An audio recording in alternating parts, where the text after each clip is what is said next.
Sir,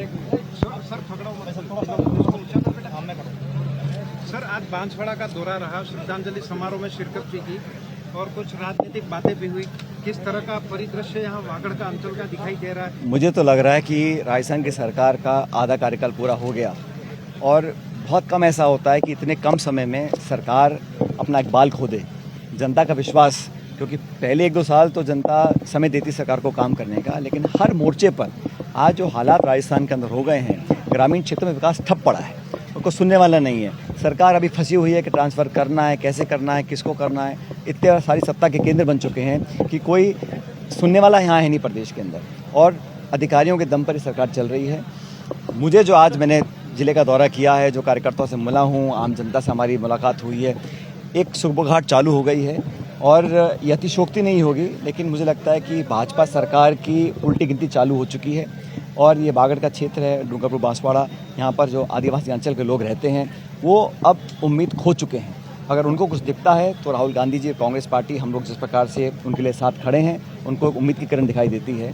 मैं ऐसा मानता हूँ कि जो नीट के पेपर लीक हुए, बार बार पेपर लीक हो रहे हैं, कोई संभालने को तैयार नहीं है, शिक्षा मंत्री इस्तीफा देने को तैयार नहीं है। पूरे देश का नौजवान, अभी हमारा कार्यक्रम चल रहा है छात्रों की गूंज पूरे देश भर में। आप देखो, नौजवान अगर उसका विश्वास व्यवस्था में टूट जाएगा तो देश के लिए बहुत बड़ा संकट पैदा होगा।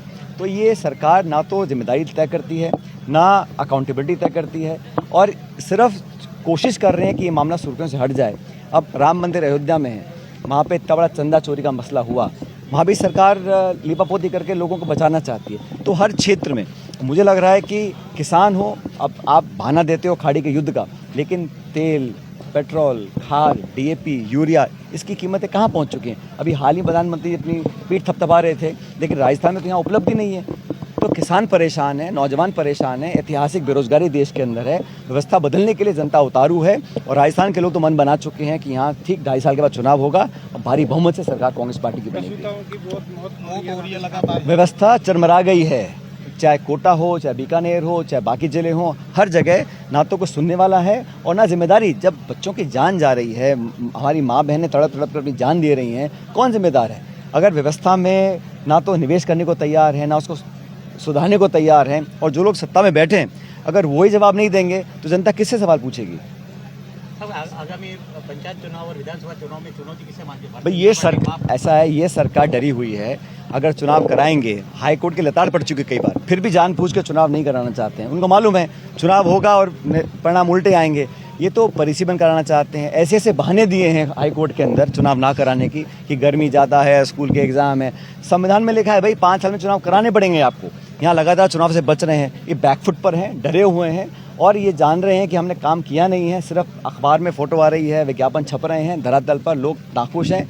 और यहाँ जो सरकार चलाने वाले लोग हैं उनको खुद ही नहीं पता कि वो कितने दिन रहेंगे, नहीं रहेंगे। सारा मामला दिल्ली से चल रहा है, और ये जो चुनाव होंगे जब, तो प्रचंड बहुमत के साथ, ना सिर्फ ग्रामीण क्षेत्र में लेकिन शहरी क्षेत्र में कांग्रेस का परचम फैलेगा, उनको बहुमत मिलेगा। लोकसभाओं का भी परिसीमन काफी कुछ हो गया। चर्चाएं चल रही हैं भाई, चर्चाएं चल रही हैं, लेकिन मैं मानता हूं पहले जनगणना तो हो।